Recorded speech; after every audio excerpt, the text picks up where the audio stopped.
Boy, oh boy, I sure can't hear my Ohio accent coming back reading this from 1976 in Ohio.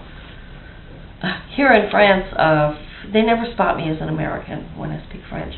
They insist that I speak French with an Irish accent. Not that there's anything wrong with an Ohio accent. I lived for years in New York. Yeah. This brings me back. I wrote this in '76.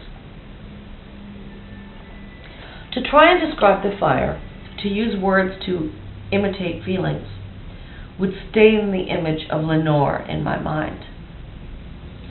The month afterward passed as quickly as a dream. I missed a lot of work, and several times they threatened to fire me, but I found it hard to care. Forcing myself to show up for my shift, I tried to remind myself that it had once been the good and proper thing to do. I sat at home a lot in the new apartment, looking through her things and listening to those few records not too badly warped from the heat, trying to pierce the illusion of her, to reach into her lost soul. There was no way to bring her back. I had to see a doctor at the free clinic for the terrible pains in my gut.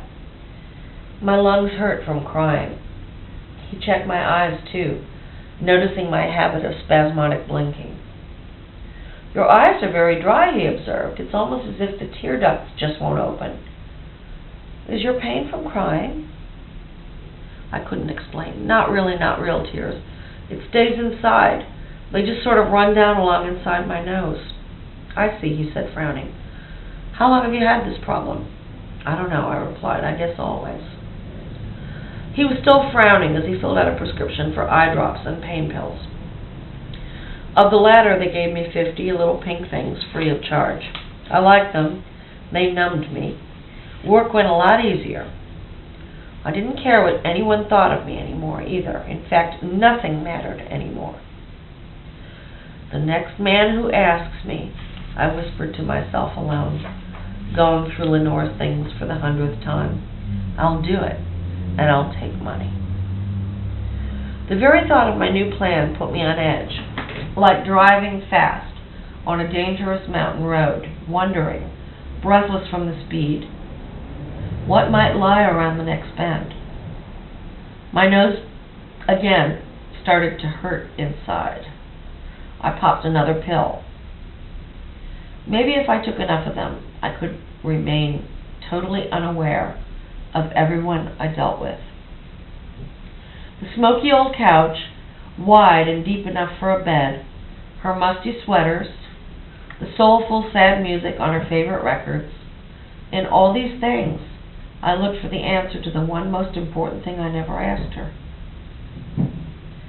A fire of unknown origin ended more than just her life. I know. She left me all her things, but that fire left me nothing. And when I'm gone, who will notice?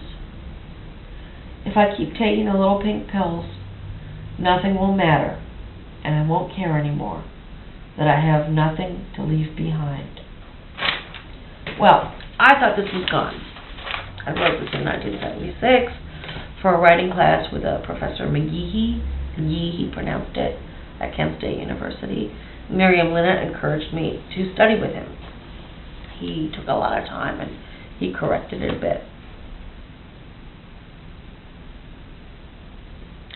This was really an indicator of what was to happen in my life, an indicator of a lot of things. Actually, my writing was first published when I was about 8 years old, but the professional stuff didn't start till I was about 18, when I was first at college. And a lot has been published, and I have a lot to say about that. If you want to write a book or try to be a writer or whatever, I can advise you. I do charge for it. I give away a lot of information for free. I don't regret that.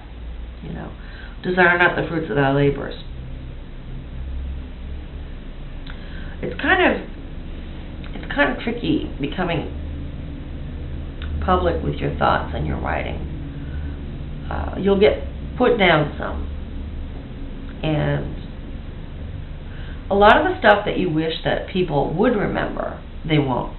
It'll just be forgotten. And a lot of the stuff that you wish would be forgotten, they will remember. That's about all I have to say. My website is cutecatfaith.com, cutecatfaith.com. On YouTube, I do 2 channels. One is called Slow Motion, and the other is called Cute Cat Faith. And on Daily Motion, I am Lisa Falour. It's all one word.